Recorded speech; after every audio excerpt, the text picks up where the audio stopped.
Christy. Today I want to talk about greater compassion and passion learned through parenting. After you've been a parent for a few years, you realize that parenting is dramatically different than you anticipated before you had kids. But most of us also realize that we've become better people because we're parents. I think parents of kids with special needs would wholeheartedly agree. And many of us would go on to say that we're even better parents because we have a child with special needs. Better than we would have been if we had only been a typical parent. Now, we've learned more about passion, grit, and determination than we ever dreamed possible. And we've developed greater empathy for those who struggle to achieve things in life. Becoming a parent is life-altering. We're told this before we become parents, and we acknowledge that it's true. But nothing can truly prepare you for becoming a parent. Nothing makes you realize just how much you don't know, like the arrival of your first child. But you figure it out. And over time, you gain confidence in your ability to provide for, protect, and guide your child through their growing up years. As you add other children to the mix, you realize that while you have the skills learned from the first child or previous children, this new one requires different skills in some areas. So you develop the necessary skills to more effectively parent this child, and your skill set grows.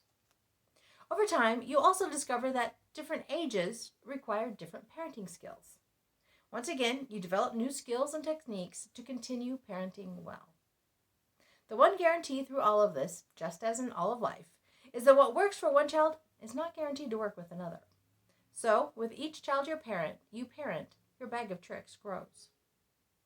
As I've said before, parenting someone with special needs is just that much more. You're forced to develop a deeper bag of tricks because what works today probably isn't going to work tomorrow. And what works tomorrow probably won't work the next day. This is one place where talking to other parents, especially if they have kids with special needs as well, for ideas, tricks, and tips make life simpler for you. Learning from others shortens your learning curve as well as reminds you that you're not alone on this journey. At the same time, you'll also discover that the tricks and skills that you've already developed are a great foundation. Many of those skills will be effective, at least on some days. It's not that parenting a child with special needs is completely different from parenting a typical child. They're both still kids, and they both respond as individuals. So, some things will work for both. Other things will only work with one of them. And still other things won't work for any of them. For example, a few years ago, AJ started complaining that whenever we would tell him to take a shower. He no longer wanted to be told what to do. He wanted to tell myself what to do. Now, considering he was well into his teens by this time, it wasn't an unreasonable wish. So, I started telling him that he needed to tell himself to go take a shower. It actually worked for a while. When that started not working, I again listened to what he was wanting and switched what I said to him. I can't remember exactly how I worded it, but again, it worked for a while. But before long, he started fighting me about being told to take a shower. So I started asking him what he needed to do. And that's actually worked for quite a while now. In fact, it works in many areas of life for him. AJ, what do you need to do right now? Des, I am doing. I am going to, and fill in the blank. You know, as crazy as it sounds, it works. And I'm not going to change it.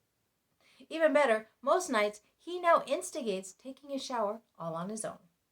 He's proud of himself for doing what he needs to do without being told. And it's good preparation for living on his own. I'm not seeing a downside here.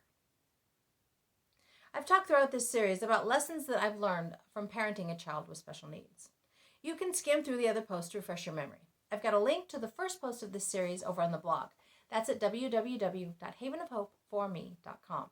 This originally posted in April of 2022. I thought I'd include a few other things that came to mind, though. First of all, enjoy the entertainment. Kids are entertaining. Kids with special needs are often even more entertaining. Embrace it. Enjoy it. Accept it as part of your life. Also, don't be afraid to embrace aspects of your loved one, even if they're not necessarily age appropriate. For example, AJ still says a lot of cute things. Things that you'd expect from a preschooler or early elementary child. Since that's where he functions, it's not completely unexpected. And some things are just cute, regardless of the age. Even today, I'm grateful and treasure those cute things that he says. And I kind of miss him when he learns to say them correctly. And finally, believe they're capable of greatness. Their greatness is likely to look dramatically different than that of their peers, and yet it's still their form of greatness. They are capable of accomplishing great things. Believe in them, challenge them to reach for more, support and encourage them as they reach for that more. Now, I'm sure there's a bunch of other things that I could list here, but I think you get the idea.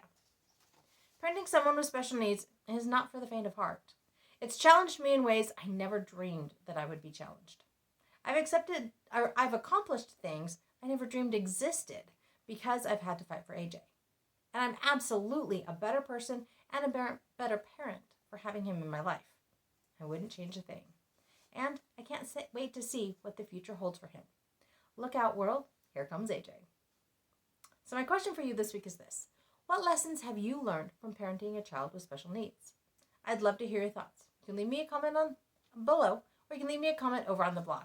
That's at www.havenofhopeforme.com. This is from April of 2022. If you prefer, you can also email me at Christy, CHRISTY, at havenofhopeforme.com. I'm grateful for the lessons that I've learned from AJ so that I can continue to say that life is good and there is never a dull moment.